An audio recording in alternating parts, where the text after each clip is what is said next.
तो दोस्तों स्वागत है आपके अपने यूट्यूब चैनल माइंग बैकपैकर में। तो जैसा कि आप लोगों को पता होगा कि मैंने कुछ महीने पहले एक वीडियो बनाई थी कि मुझे अपना आयरलैंड का वीज़ा कैसे मिला। बट उस वीडियो पे कुछ पॉलिसी वैलिड का यूट्यूब ने मुझे नोटिफिकेशन दिया और मेरी जो वो वीडियो है वो यूट्यूब से हट चुकी है। वो पता नहीं क्यों यूट्यूब वालों ने डाउन कर दी। इसमें ऐसा कुछ ऐसा कंटेंट भी नहीं था। मुझे लगता है कि मैंने कुछ अपना पासपोर्ट की डिटेल शेयर करी थी, बट मैंने वो हाइड कर रखी थी। फिर भी कुछ कुछ दिख रहा होगा, इस वजह से उन्होंने वो वीडियो हटा दी। लेकिन उस वीडियो को जब मैंने बनाया था तो बहुत सारे कमेंट्स मेरे को अपने ईमेल आईडी पे आए कि उनको कैसे मिला, क्या बहुत लोगों की क्वेरी आई। तो मैं चाहता हूँ मैं इस वीडियो को दोबारा एक बार बनाऊँ। इस बार मैं अपने पासपोर्ट की जो डिटेल है वो डिस्क्लोज नहीं करूँगा, बाकी मैं सिर्फ आपको एक डिटेल बताऊँगा। तो चलो इस वीडियो की शुरुआत करते हैं और मैं आपको बताता हूँ कि आइलैंड का वीज़ा आपको कैसे मिलेगा। तो चलिए शुरुआत करते हैं। मैंने कुछ पॉइंट्स बना रखे हैं, 13 पॉइंट्स, जो कि मैंने फ़ोन में नोट डाउन कर रखे हैं। मैं आपको उस फ़ोन में से आपको अपने देख के बताऊँगा कि कौन सा पॉइंट में आपको क्या करना है। तो सबसे पहले मैं जो ये वीडियो बना रहा हूँ आइलैंड की वीज़ा की, वो सिर्फ यूके बेस्ड के लिए, जो जो बंदी यूकेज़ में है।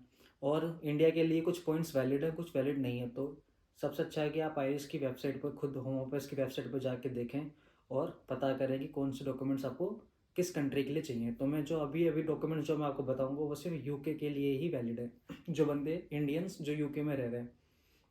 तो जो सबसे पहला पॉइंट है कि आपको एक ऑनलाइन एप्लीकेशन फॉर्म साइन करना है और उस पर साइन और डेट करके आपको वो सबमिट करना है। और उसके साथ क्या क्या डॉक्यूमेंट सबमिट करने हैं वो नीचे लिस्ट दे रखी है। तो सबसे पहले आपका वही, जैसे मैंने आपको बताया, एक ऑनलाइन आपका एप्लीकेशन फॉर्म। दूसरा आपका एक ओरिजिनल पासपोर्ट जो 6 मंथ के लिए वैलिड हो, जो उसके जो एक्सपायरी डेट है वो 6 मंथ के लिए वैलिड हो। और उसके अंदर पासपोर्ट के आपके 2 ब्लैंक पेजेस होने चाहिए, ताकि वीज़ा की जो स्टैंप है वो लग सके उसके लिए। तीसरा, आपको अगर कोई आपके पास कोई दूसरा पासपोर्ट प्रीवियसली है तो उसके डिटेल भी चाहिए। और जितने भी आपके पासपोर्ट पे वीज़ा स्टैम्प और जितने भी आपके स्टैम्प, स्टिकर, इमिग्रेशन के जितनी भी स्टैम्प्स है वो सबकी फ़ोटोकॉपी आपको साथ में लेके जानी है। और आपको एक 2 रिसेंट पासपोर्ट साइज़ फ़ोटोग्राफ भी आपके होने चाहिए। पासपोर्ट जो फ़ोटोग्राफ्स हैं उसकी कुछ गाइडलाइंस होती हैं, तो आप आयरिश की होम ऑफिस की वेबसाइट पर जाके देख सकते हैं कि उनको किस रिक्वायरमेंट के लिए चाहिए। और अब आप कहीं भी जाते हैं, वीएफएस वगैरह जाते हैं, तो वहाँ पे भी उनको पता होता है कि कौन से फ़ोटोग्राफ़र्स किस साइज़ की, किस कंट्री के लिए कितने साइज़ की फ़ोटोग्राफ्स चाहिए होते हैं, तो आप वहाँ से भी कंसल्ट कर सकते हैं। दूसरा, आपका अगर आप यूके में रह रहे हैं तो आपको एक बीआरपी कार्ड होना चाहिए आपका, और बीआरपी की फ़ोटोकॉपी लगेगी साथ में, फ्रंट और बैक। जो 8वां जो पॉइंट है उसका एक प्रोसेसिंग फ़ीस लगती है, जो कि मेरी लगी थी, आई गेस 65 पाउंड लगी थी मेरी प्रोसेसिंग फ़ीस। तो वो भी आपको चाहिए होगी, लगानी होगी। और आपको एक पर्पस ऑफ ट्रैवल आपका आपको बताना होगा कि आप किस पर्पस के लिए आयरलैंड विजिट कर रहे हैं। एक साइन लेटर चाहिए होता है आपका खुद का, वो सेल्फ साइन लेटर चाहिए होता है कि आप पर्पस क्या है आपका, आयरलैंड विजिट करने का। विजिट है तो कहाँ विजिट करोगे, एक पूरी आइटनरी आपको बनानी होती है। पर्पस लेटर भी मेरे पास पड़ा हुआ है, जिसको चाहिए होगा तो आप ईमेल करके मुझे बता सकते हैं कि किसको क्या चीज़ चाहिए। कवर लेटर, पर्पस लेटर सब मेरे पास है, उसका फॉर्मेट। और एक एनी डिटेल्स आयरिश वीज़ा, अगर आपका कोई आयरिश वीज़ा प्रीवियसली रिफ्यूज़ हुआ है तो वो भी आपको डिस्क्लोज़ करना है कि रिफ्यूज़ल हुआ तो क्यों रिफ्यूज़ल हुआ और क्या रीज़न थे उसके रिफ्यूज़ल होने के। तीसरा, अगर आप जॉब करते हैं या फिर स्टडी करते हैं तो उसका प्रूफ ऑफ एम्प्लॉयमेंट चाहिए। अगर आप जॉब करते हैं तो एम्प्लॉयमेंट का एक लेटर चाहिए कि आप कहाँ जॉब करते हैं, किस जगह जॉब करते हैं, कब से जॉब कर रहे हैं, किस डेजिग्नेशन पे आप हैं और आपका जो पैकेज है वो कितना है। और अगर आप स्टडी करते हैं तो यूनिवर्सिटी से लेटर चाहिए कि आप कौन से कोर्स में एनरोल्ड हैं, और आपका जो कोर्स ईयर है कितने ईयर का है, और आपका जो वैकेशन पीरियड वगैरह वो सब मेंशन होना चाहिए उसमें।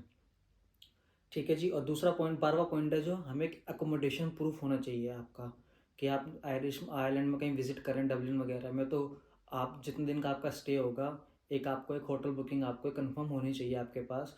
दूसरा, आपको फ़्लाइट टिकट भी, आने जाने की रिटर्न फ़्लाइट टिकट होनी चाहिए। बट शेंगन वीज़ा में ऐसा होता है, बट अभी आयरलैंड में ऐसी कोई रिक्वायरमेंट नहीं, तो आप सिर्फ एक एकोमोडेशन भी दिखा सकते हैं, फ़्लाइट का कोई इशू नहीं है। अभी तक तो कोई इशू नहीं हुआ फ़्लाइट का। ठीक है। और आपको फंड्स का एविडेंस दिखाना होता है, 3 महीने की सैलरी स्लिप होगी आपकी, या फिर आपकी 6 मंथ की बैंक स्टेटमेंट चाहिए होती है आपके एम्प्लॉयर से। तो आपको ये सब चीज़ें दिखानी होती है। जब ये सारे जितने भी डॉक्यूमेंट्स हैं वो आप अपनी एप्लीकेशन फ़ाइल के साथ लेके एडिनब्रा वीएफएस में जाते हैं। वहाँ पे वॉक इन अपॉइंटमेंट है 9:30 से आई गेस 11:30। टाइमिंग में थोड़ा सा ऊपर नीचे हो सकता है, मैं फुली श्योर नहीं हूँ। आप वहाँ जाते हैं, वहाँ पे आप अपने सारे डॉक्यूमेंट्स लगा के उनको देते हैं, वो रीचेक करते हैं, कुछ भी अगर इशू होता है तो वहीं पे वहीं वो रेक्टिफाई भी करवाते हैं। तो मेरा जो फीडबैक था एडिनबरा वीएफएस का बहुत ही अच्छा था। वहाँ के जो स्टाफ है बहुत ही फ्रेंडली है, बहुत ही हेल्पफुल है। वो आपको सारी चीज़ें गाइड करेंगे, बताएंगे, और फिर वो आपको जो अगर आपकी जो फाइल है वो बिल्कुल कंप्लीट होगी तो वो अपने पास डिपॉजिट कर लेते हैं, और विद इन लाइक 35 डेज़ या 45 डेज़ में आपका जो है वीज़ा आपके घर पे आ जाता है। इफ़ जितनी भी रिक्वायरमेंट है वीज़ा की वो आप अगर आप मैट कर रहे हो तो वो सारा वीज़ा आपको मिल जाता है।